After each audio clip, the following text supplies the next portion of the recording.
Audio Jungle.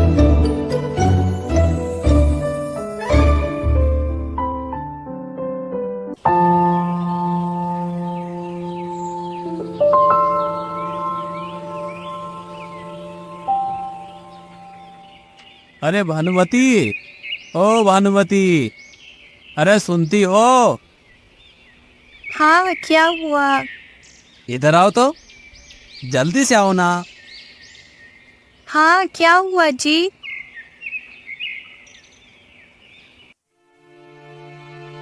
बैगन के बगीचे को अच्छे से देख रेख कर रही हो ना? इतने दिन हो गए हैं, अभी तक एक भी बैंगन नहीं आए हैं। मैं तो रोज इसका देख रेख करती हूँ, सुबह शाम बगीचे में पानी देती हूँ, फिर भी हमें इसका फल नहीं मिल रहा है। ठीक है, तुम इसे अच्छे से देख रेख करना, मैं भी खेत में जाता हूँ।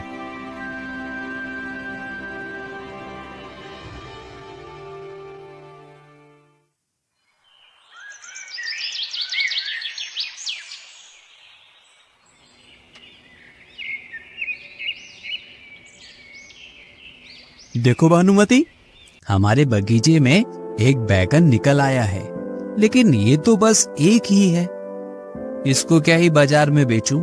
ऐसा करो, तुम इसकी सब्जी बनाओ, मैं खेत से लौटकर खाना खाऊंगा, है ना?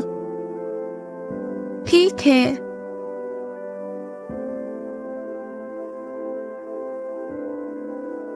इतनी मेहनत करके मैंने इस बगीचे को पानी दिया, बदले में बस एक ही बैंगन मिला।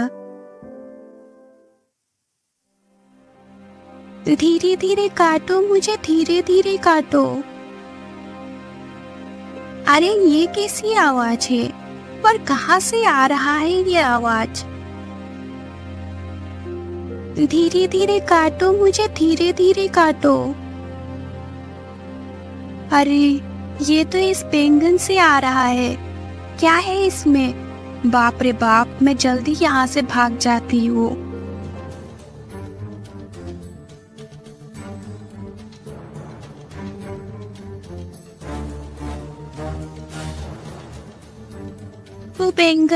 वो बैंगन से। वो बैंगन से क्या? वो बैंगन से कुछ आवाज आ रहा है। क्या बात कर रही हो? ये भला कैसे हो सकता है? नहीं, मैं आपको बिल्कुल सच बोल रही हूँ। आपको यकीन नहीं होता तो आप चलिए मेरे साथ। ठीक है, चलो। अब तुम इसको मेरे सामने काटो। धीरे धीरे काटो, मुझे धीरे धीरे काटो। अरे ये तो तुम बिल्कुल सच बोल रही थी। ये आवाज वो भी बैंगन से, लेकिन धीरे से ही सही, फिर भी तुम इस बैंगन को काटो। भानुमति धीरे धीरे बैंगन को काटती है।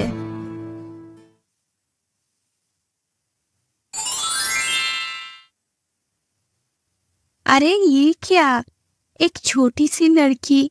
हमारे तो कोई संतान नहीं है। मैं इस लड़की को अपनी बेटी स्वीकार करती हूँ। बेटी तुम इस बैंगन से निकली हो, इसीलिए मैं तुम्हारा नाम बैंगनमती रखना चाहती हूँ। बैंगनमती अपनी नई माँ पाकर बहुत खुश हो जाती है। बैंगनमती धीरे धीरे बड़ी होने लगी। बढ़ती उम्र के साथ साथ वो दिखने में भी बहुत सुंदर थी।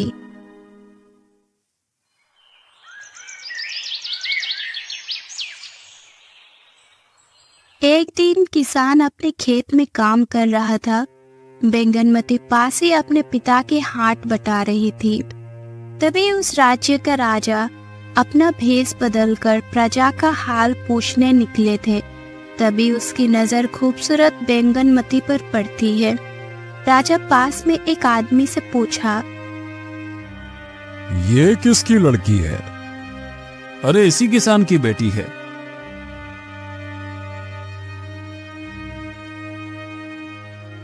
राजा ने अपने महल में पहुंचकर उस किसान को बुलावा भेजा।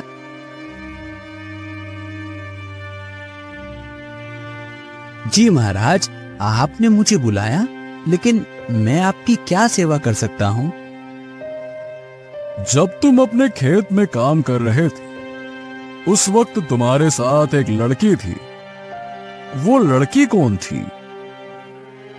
महाराज, वो एक तरह से मेरी बेटी है और नहीं भी। इसका क्या मतलब हुआ? इसके बाद किसान ने राजा को सारी बातें बता दी। उसके बाद सारी बातें जानकर राजा ने कहा, अच्छा, मैं बैंगनमती से शादी करके उसे रानी बनाना चाहता हूँ। महाराज, आप एक मामूली से किसान की बेटी से शादी करेंगे? हाँ, बिल्कुल हम करेंगे। हम उसकी सुंदरता पर मोहित हो गए हैं। किसान बहुत खुश हो गया। वो घर जाकर अपनी पत्नी को सारी बातें बताई। सारी बात सुनकर उसकी पत्नी भी बहुत ज्यादा खुश हो जाती है। कुछ दिन बाद राजा के साथ बैंगनमती का विवाह हो जाता है। बेटी के विवाह के बाद माँ बाप दुखी रहने लगे। इधर जब नई बहू महल में प्रवेश किया तो बड़े ही प्यार और सम्मान के साथ सभी लोगों ने उसका स्वागत किया। राजा ने अपनी नई पत्नी का नाम बैंगन सुंदरी रखा।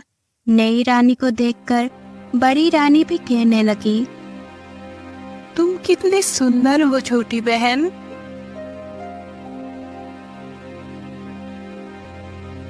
कुछ दिन ऐसे ही बीत गया। सब लोग छोटी रानी के स्वभाव और सुंदरता की तारीफ करने लगे, जिसे देखकर बड़ी रानी छोटी रानी से जलने लगी। ये छोटी सी किसान की बेटी ना जाने कहां से आकर सबका ध्यान अपनी ओर कर लिया। मुझे तो आप कोई पूछता भी नहीं है। एक दिन की बात है। महारानी ने बैंगन सुंदरी से पूछा, छोटी रानी, तुम्हारा जान कहाँ पर है? अरे बड़ी बहन, जान और कहाँ पर होगी? जान तो मेरे दिल में ही है। ये नहीं हो सकता। तुम तो इंसान के पेट से पैदा ही नहीं हुई, इसीलिए तुम्हारा जान शरीर के अंदर नहीं होगा। जरूर किसी और जगह पर रखी है। बड़ी बहन, तुम्हें ये बात मालूम करने की क्या आवश्यकता है? जरूरत तो कुछ नहीं, बस यूं ही मालूम करना चाहती थी कि बाद में तुम्हें कोई नुकसान ना हो। बहन, तुम ये ख्याल छोड़ दो, क्योंकि ये बात मैं किसी को कहूंगी ही नहीं तो मेरा नुकसान कौन करेगा? तो क्या तुम्हारी जान तुम्हारे शरीर में नहीं है? नहीं बहन, मेरी जान इसी शरीर में है। बात छुपाने से क्या होता है? असल बात तो अब खुल गई है। अब तुम बता भी दो, तुम्हारी जान कहाँ पर है? बहन, ये बात बताना मना है। भला अपनी बड़ी बहन को बताने में क्या दिक्कत है? नहीं बहन, सगे घर वालों को भी ये बात बताने की इजाजत नहीं है। छोटी रानी ने बात ना बताई, मगर बड़ी रानी ने भी पूछना ना छोड़ा। खाते पीते, सोते जागते, उठते बैठते वो बैंगन सुंदरी से यही बात पूछती रहती।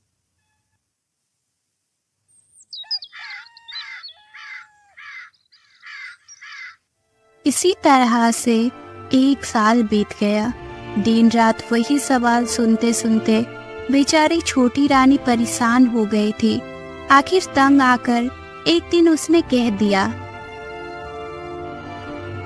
अच्छा, किसी दिन बता दूंगी बहन। बैंगन सुंदरी, याद रखना, तुमने वादा किया है, रानी होकर झूठ ना बोलना। आज मैं बिना सोचे समझे क्या कह डाला। अब तो बड़ी रानी को ये बात बतानी ही पड़ेगी कि मेरा जान किस चीज में है। अगर मैं नहीं बताऊंगी तो झूठी बनूंगी।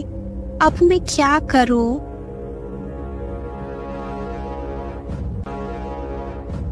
फिर छोटी रानी राजा के पास गई और बोली, महाराज, अगर मैं मर जाऊं तो मेरी लाश को जला मत देना। चुप रहो रानी, ऐसी बात मत कहो। नहीं महाराज, मेरी सारी बातें सुन लीजिए। अगर मैं मर जाऊं तो इस महल के बाहर कहीं दूर, जहां लोगों का आना जाना ना हो, वहां पर एक मकान बना देना, पर उसी मकान में मुझे पलंग सहित रख दीजिएगा। रानी तुम चुप करो, ये बातें तुम मुंह पर मत लाओ। हाँ महाराज, अभी चुप हो जाती हूँ, बस आखिरी बात सुन लीजिए। उस मकान में बहुत सारा अनाज, दाल, चावल, नमक, तेल, चीनी और पानी की व्यवस्था कर दीजिएगा। कुछ दिन बीत गए।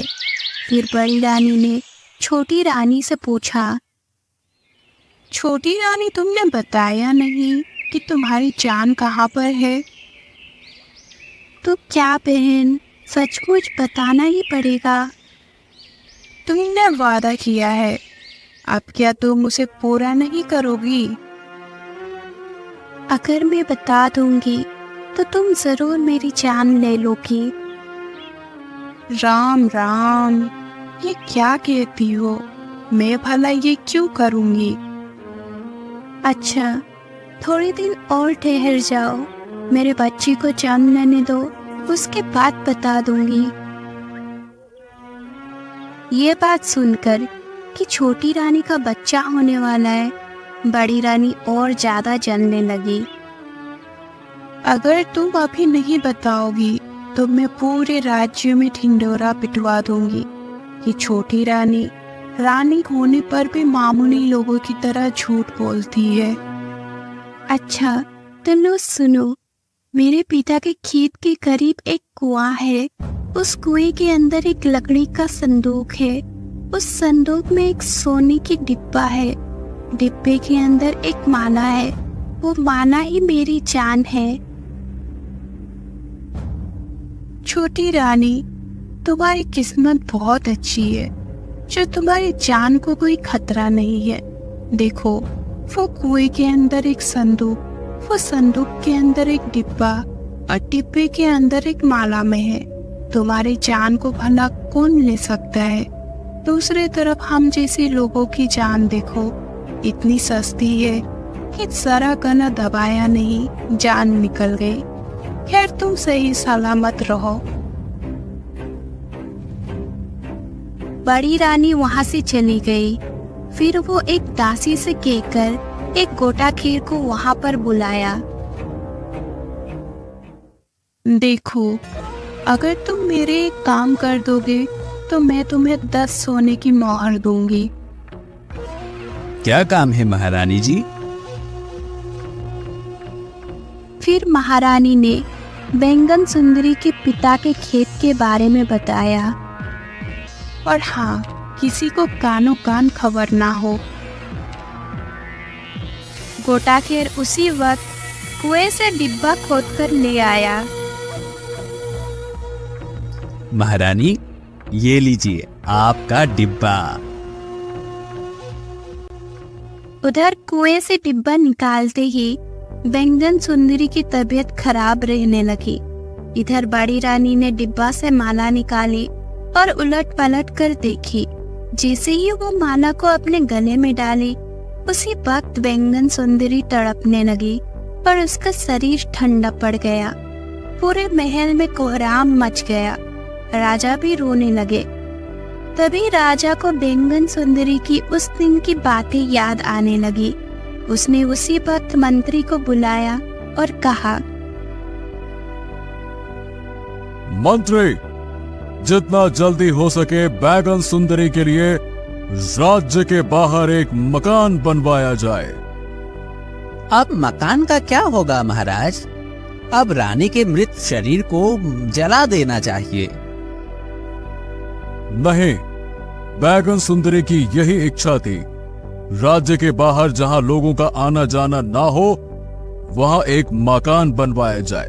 और बैगन सुंदरी को पलंग समेत यहाँ पर पहुंचा दिया जाए। ये सब के अलावा राजा ने वो सब आदेश भी दी जो बैंगन सुंदरी ने राजा से कहा था। आपकी जैसी इच्छा महाराज।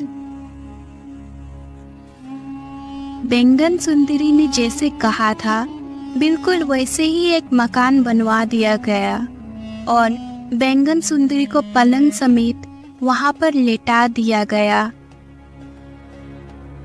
दिन पर दिन गुजरते चला गया।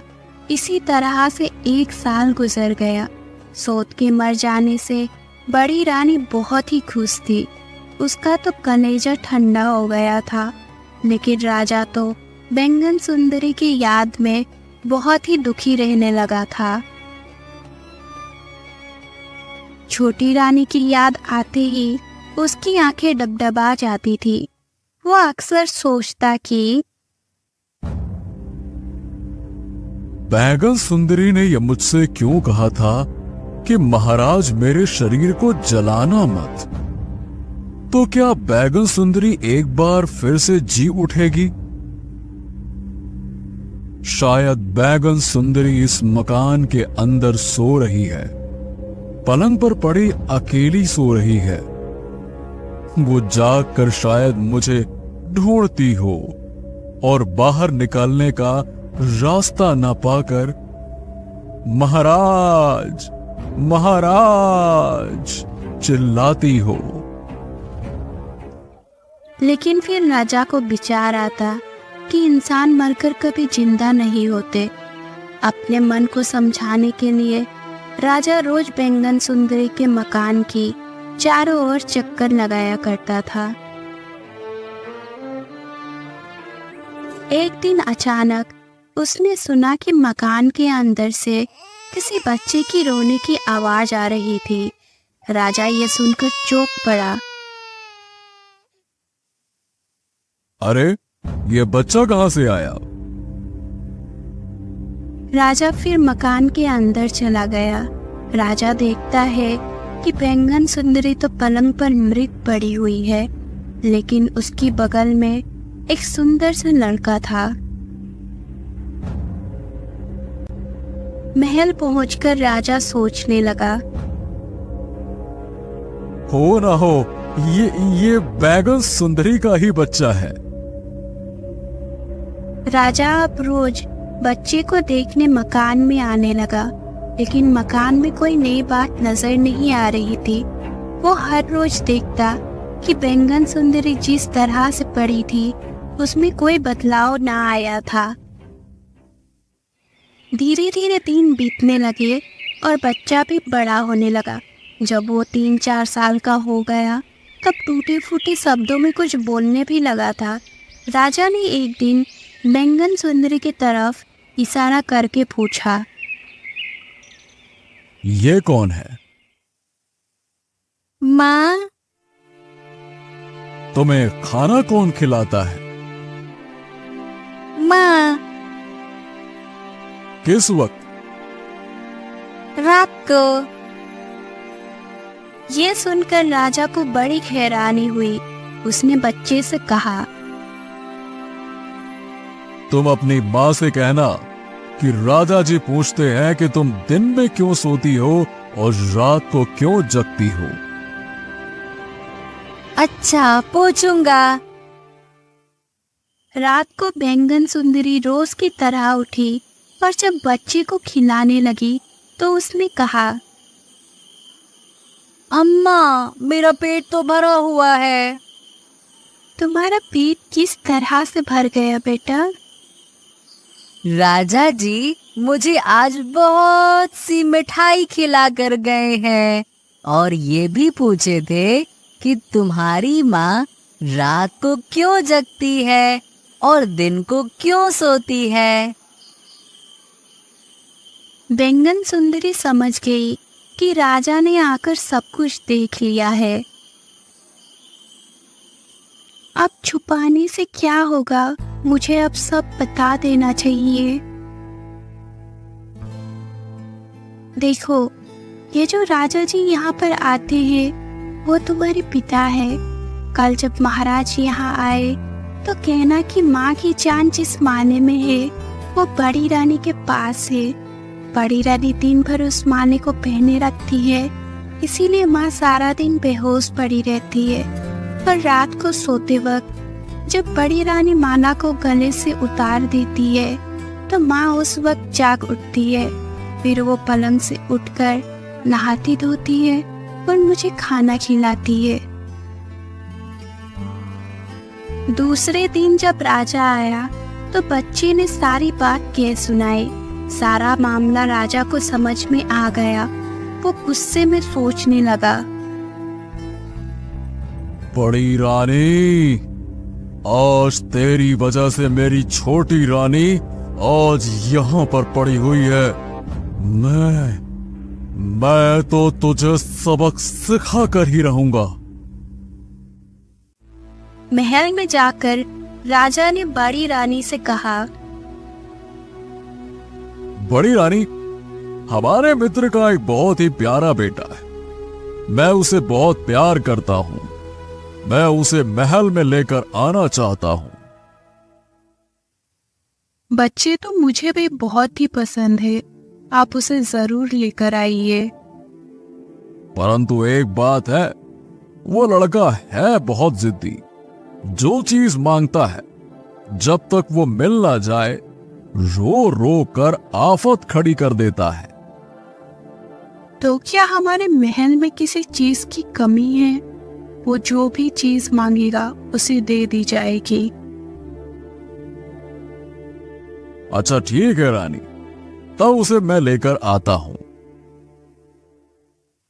ये कहकर राजा बैंगन सुंदरी के मकान में गया और लड़के से कहने लगा,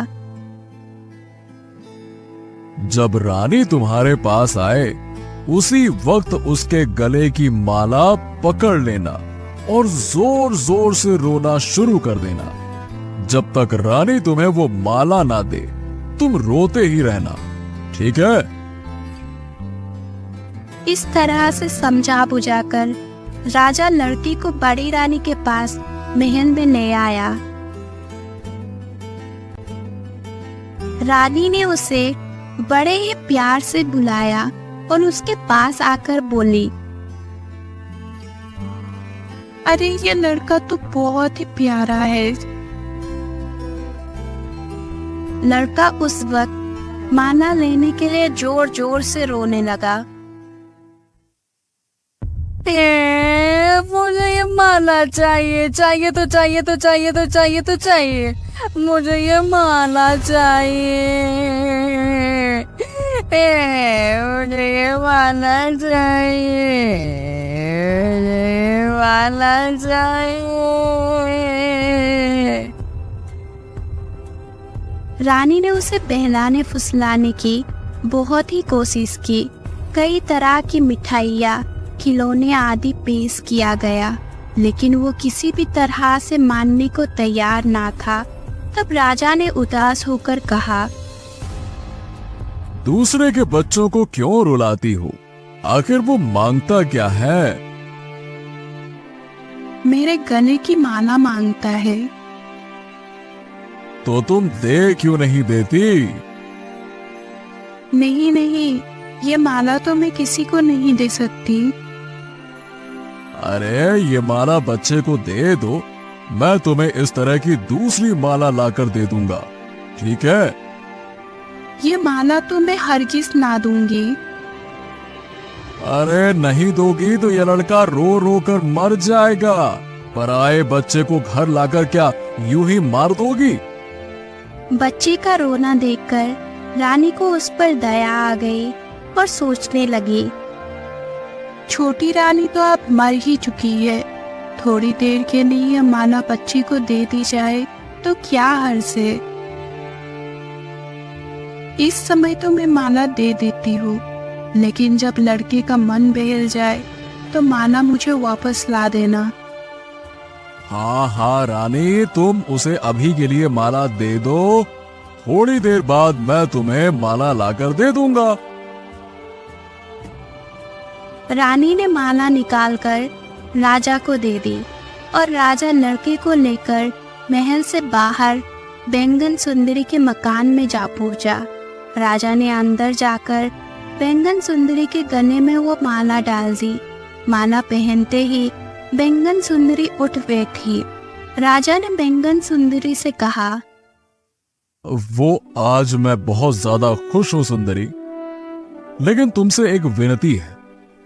अभी 2-4 दिन के लिए तुम यहीं पर रहो, बाद में मैं तुम्हें महल लेकर जाऊंगा। उस रात राजा जब राजमहल पहुंचा तो बड़ी रानी ने पूछा, आज इतनी रात तक कहाँ पर रह गए थे आप? मैं अपने सेनापति और मंत्रियों से सलाह मशवरा कर रहा था। क्या सलाह मशवरा कर रहे थे आप?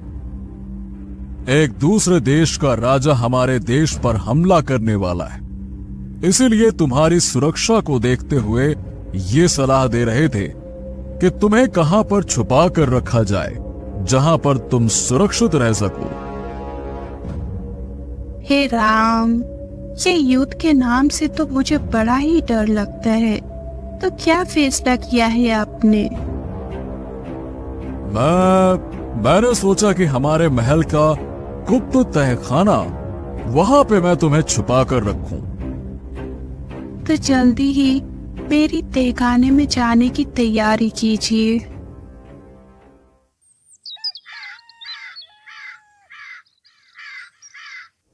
दूसरे ही दिन राजा ने बड़ी रानी को तहखाने में छोड़कर आ गया और बाहर से ताला लगा दिया।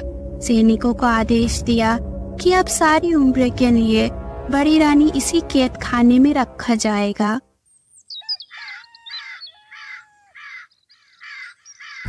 अगले सुबह राजा बैंगन सुंदरी और अपने बेटी को महल में लेकर आ गया। वो एक सुखी परिवार की तरह रहने लगे, जबकि बड़ी रानी वही कैद खाने में सड़ती रही।